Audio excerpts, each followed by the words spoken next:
Meu nome é Antônio, tenho 71 anos, e durante muito tempo eu acreditei que o maior medo de um pai era a morte. Hoje, eu sei que existe uma dor que chega antes dela, ser esquecido pelos próprios filhos. Eu nunca imaginei que um dia abriria a porta da minha casa e perceberia que ninguém mais vinha me visitar. No começo, eu inventava desculpas. Dizia para os vizinhos que eles estavam ocupados, que a vida era corrida, que os netos precisavam deles. Mas no fundo, eu sabia que estava sendo abandonado aos poucos, e esse abandono não acontece de uma vez. Ele chega em pequenas ausências, em telefonemas que nunca acontecem, em promessas adiadas, em aniversários esquecidos e em um silêncio que vai ocupando todos os cômodos da casa. Se você já sentiu que foi deixado de lado por alguém da família, escreva nos comentários. Eu ainda tenho valor. Eu quero que este vídeo seja um abraço para quem acredita que sua história terminou.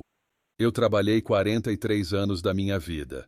Acordava antes do sol nascer, enfrentava chuva, calor, ônibus lotado e voltava para casa pensando apenas em dar uma vida melhor para meus filhos. Nunca fui um homem rico, mas nunca deixei faltar comida na mesa. Fiz sacrifícios que ninguém viu. Deixei de comprar roupas para mim, adiei sonhos, vendi um terreno que meu pai tinha deixado para ajudar um dos meus filhos a abrir um negócio. Eu acreditava que família era para sempre. Quando minha esposa partiu, eu pensei que meus filhos ficariam mais próximos. Afinal, eu estava sozinho. Mas aconteceu exatamente o contrário. As visitas ficaram cada vez mais raras, as conversas mais curtas, e a casa que antes era cheia de risadas passou a fazer eco. A solidão tem um som, e quem já envelheceu sozinho sabe exatamente do que estou falando.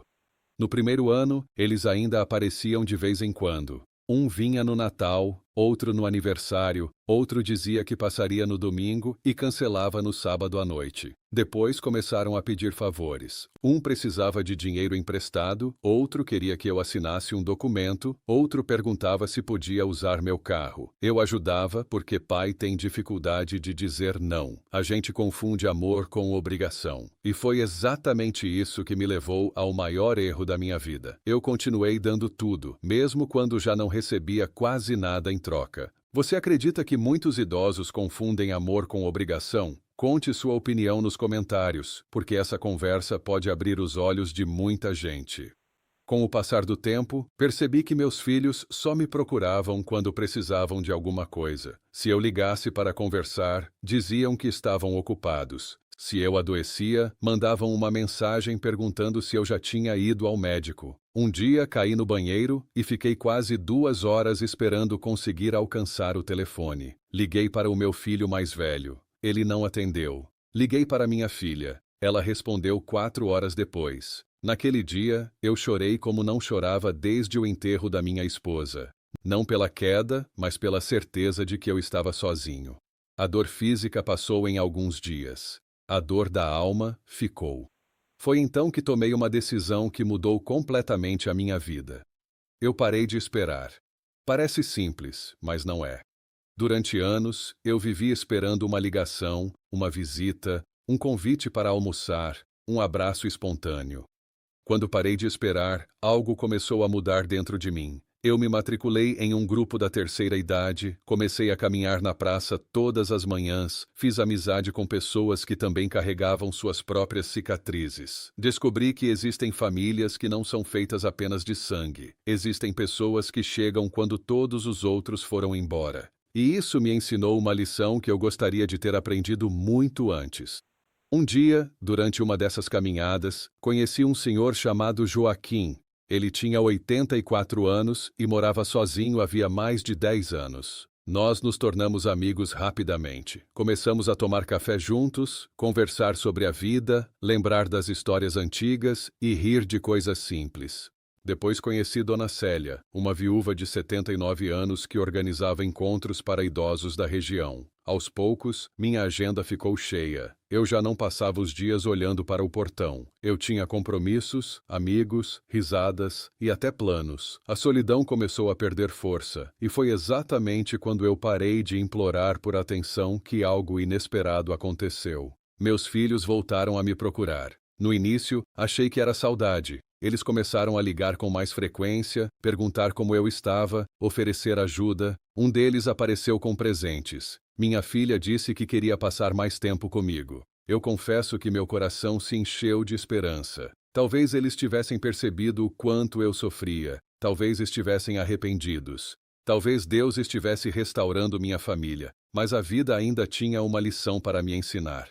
Certa tarde, ouvi uma conversa que mudou tudo. Meu filho mais novo achava que eu estava dormindo e comentou com a irmã sobre a minha casa. Falavam sobre documentos, sobre venda, sobre divisão de patrimônio. Naquele instante, eu entendi que nem toda aproximação nasce do amor. Algumas nascem do interesse. Meu coração se partiu novamente, mas dessa vez eu não me desesperei. Eu fiquei em silêncio. Observei. Rezei. E decidi que nunca mais permitiria que a culpa comandasse minhas escolhas. No dia seguinte, chamei todos para conversar.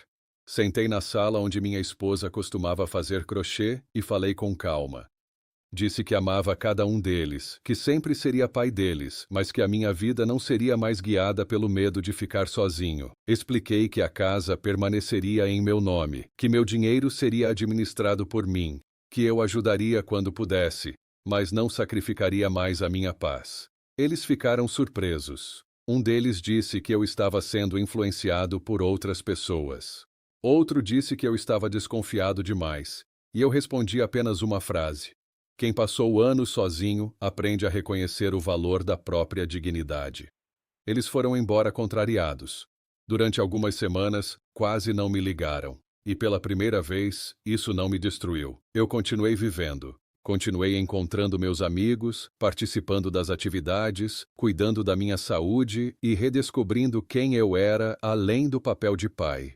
Muitas vezes nós, idosos, esquecemos que ainda somos pessoas completas. Temos direito a amizades, projetos, alegria, descanso e respeito. A velhice não é uma sala de espera, ela ainda é vida. Meses depois, meu filho mais velho voltou, desta vez sozinho. Sentou ao meu lado e chorou. Disse que tinha percebido o quanto tinha sido egoísta. Contou que, quando eu parei de correr atrás deles, ele finalmente enxergou o vazio que tinha criado. Não foi uma conversa perfeita. Não houve abraço de novela. Houve sinceridade. E a sinceridade vale mais do que promessas bonitas. Nós começamos a reconstruir nossa relação devagar, com respeito, sem dinheiro no meio, sem interesses escondidos e sem cobranças impossíveis.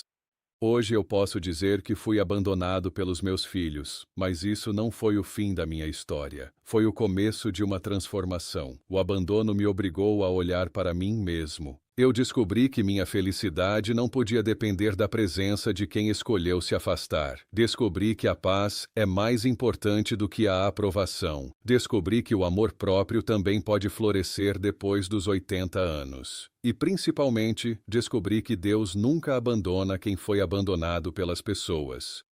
Se esta história tocou o seu coração, escreva nos comentários. Minha vida ainda tem valor. Eu quero muito saber sua opinião. Você perdoaria um filho que o abandonou? Você acredita que é possível reconstruir uma relação depois de tantos anos? O seu comentário pode confortar alguém que está vivendo exatamente essa dor neste momento. E lembre-se de uma coisa: nunca permita que a indiferença dos outros faça você esquecer o seu valor. Você chegou até aqui. Você venceu batalhas que muita gente nem imagina. E enquanto houver um novo amanhecer, ainda existe a possibilidade de recomeçar.